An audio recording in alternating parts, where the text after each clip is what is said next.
Welcome to easy learn. I am Lalit Mohan.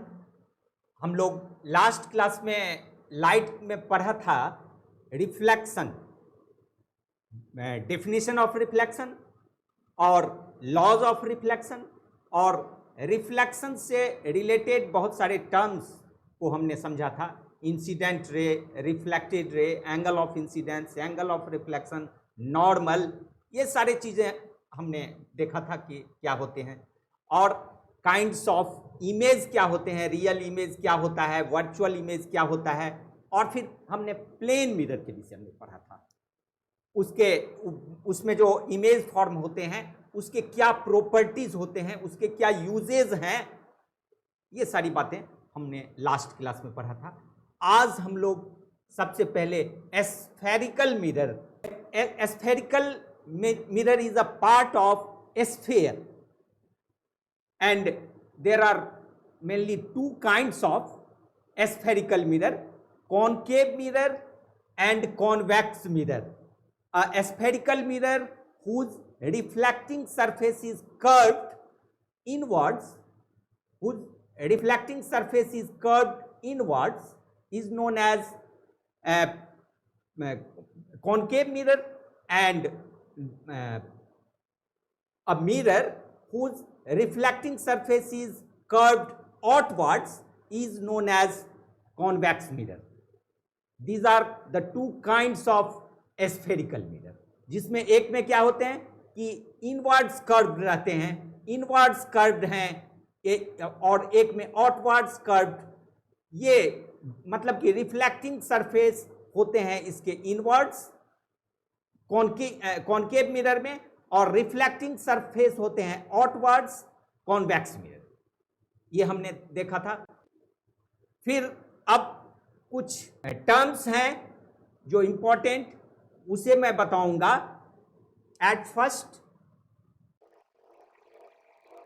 When we take a concave mirror, हमने एक concave mirror लिया, ये mirror का middle point, the middle point of the mirror और the middle point of the reflecting part of the mirror is known as pole.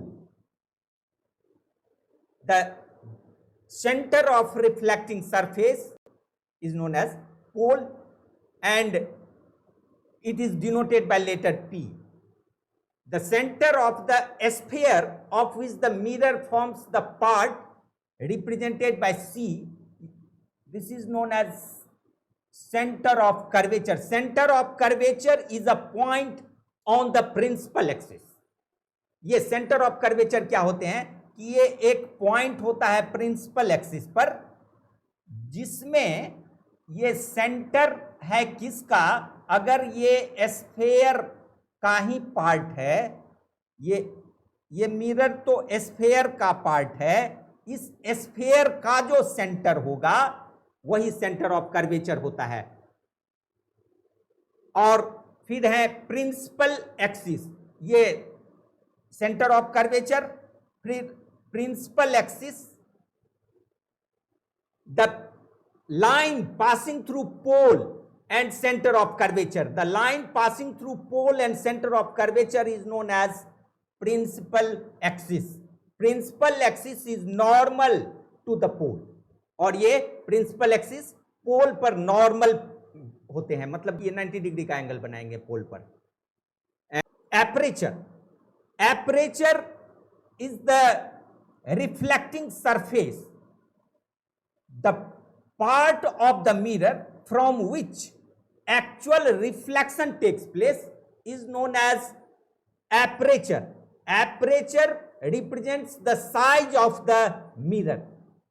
And focus, focus is a point on the principal axis from which all the light rays which are parallel to the principal axis after reflection converge और diverge.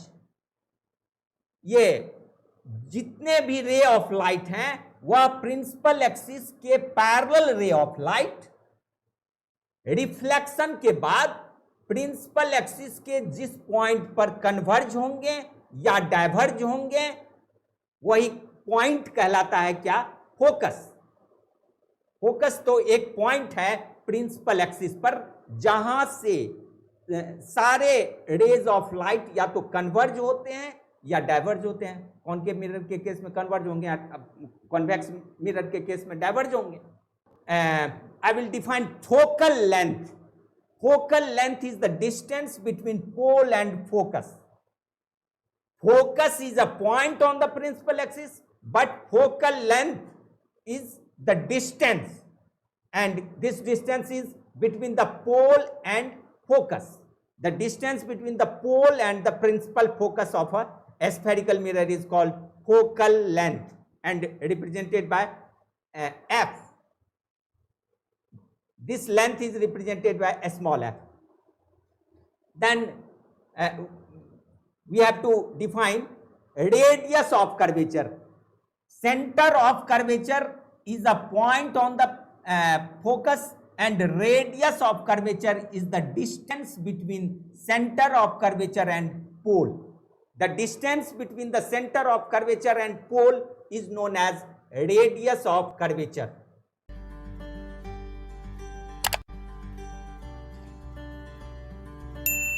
अब हम लोग laws to draw ray diagram पढ़ेंगे कि रे diagram बनाने के क्या लॉ है।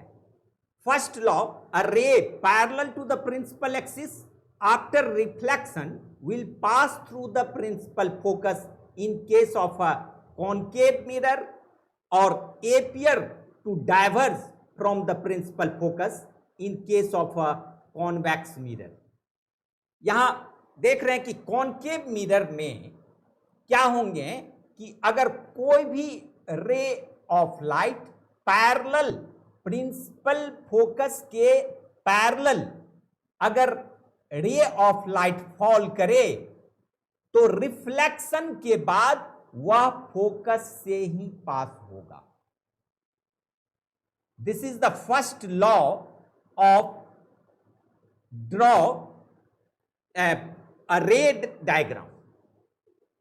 ये रे डायग्राम ड्रॉ करने के फर्स्ट लॉ हैं ये कॉनकेव मिरर में कि अगर प्रिंसिपल एक्सिस के पैरेलल कोई रे ऑफ लाइट मिरर पर फॉल करे तो वह रिफ्लेक्शन के बाद फोकस से ही पास होगा। तो और इस केस में क्या होंगे कि वह दिख पड़ता है, ये फोकस से आता हुआ जो रे ऑफ लाइट कॉन्वेक्स मिरर में दिख पड़ेगा वह ये पैरेलल रे ऑफ लाइट ये फोकस से आता हुआ दिख पड़ेगा कॉन्वेक्स मिरर के केस में। जो पैरेलल रे ऑफ लाइट प्रिंसिपल फोकस के होगा वह फोकस से आता हुआ दिखता रहेगा, फोकस से आता हुआ।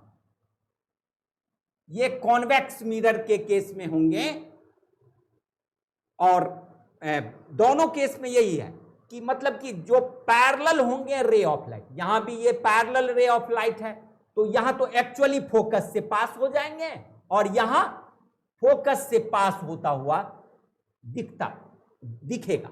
ये तो इमेजिनरी रे ऑफ लाइट है।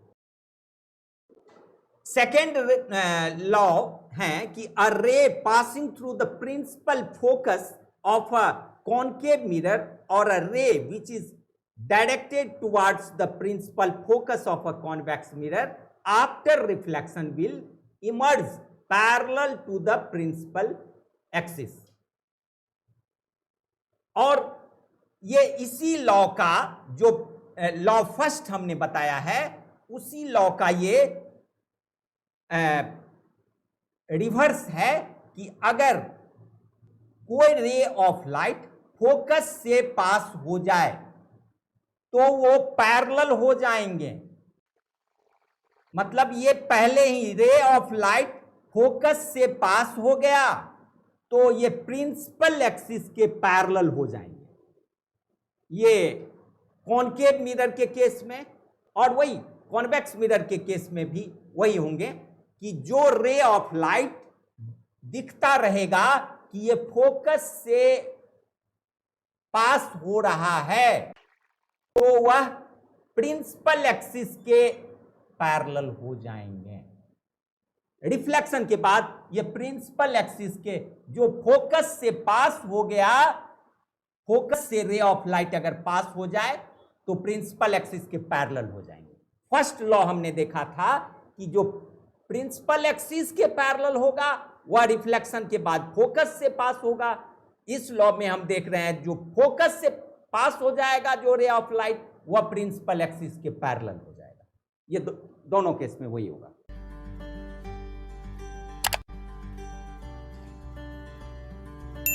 Third law, a ray passing through the center of curvature of a concave mirror or directed in the direction of the center of curvature of a convex mirror after reflection is reflected back along the same path।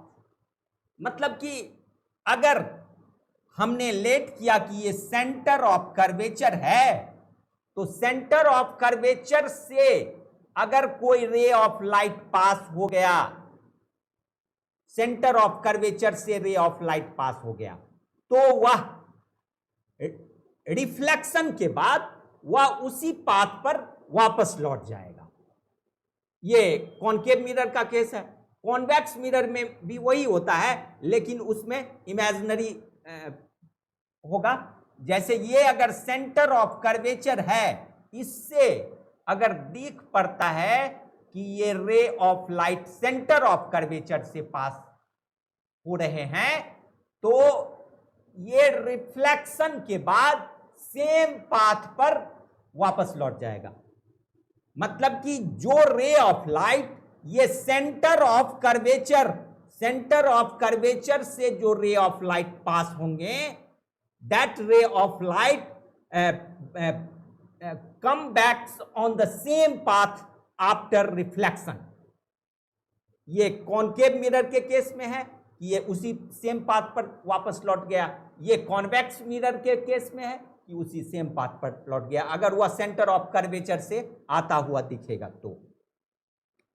हाँ, fourth law, a ray incident obliquely to the principal axis towards the pole on the concave mirror or a convex mirror is reflected obliquely. It follows the laws of reflection at the point of incidence, making equal angle with the principal axis। ये है कि कोई रे of light अगर ये obliquely जैसे ये पोल पर अगर आता हो तो रिफ्लेक्शन के बाद ये लॉज ऑफ रिफ्लेक्शन को फॉलो करेंगे। ये I इक्वल एंगल R होगा। ये दोनों एंगल इक्वल होंगे। Angle of incidence equal angle of reflection. मतलब अगर कोई रे ऑफ लाइट ये पोल पर फॉल किया तो रिफ्लेक्शन के बाद वह इक्वल एंगल बनाएंगे प्रिंसिपल एक्सिस के साथ। मतलब ये angle of incidence equal angle of reflection होगा। और ये कॉन्वेक्स मिरर के केस में भी ये होगा, angle of incidence equal angle of reflection. तो आज हम लोगों ने स्फेरिकल मिरर के विषय में पढ़ा, साथ ही law to draw ray diagram, ये दो चीजें पढ़ा है।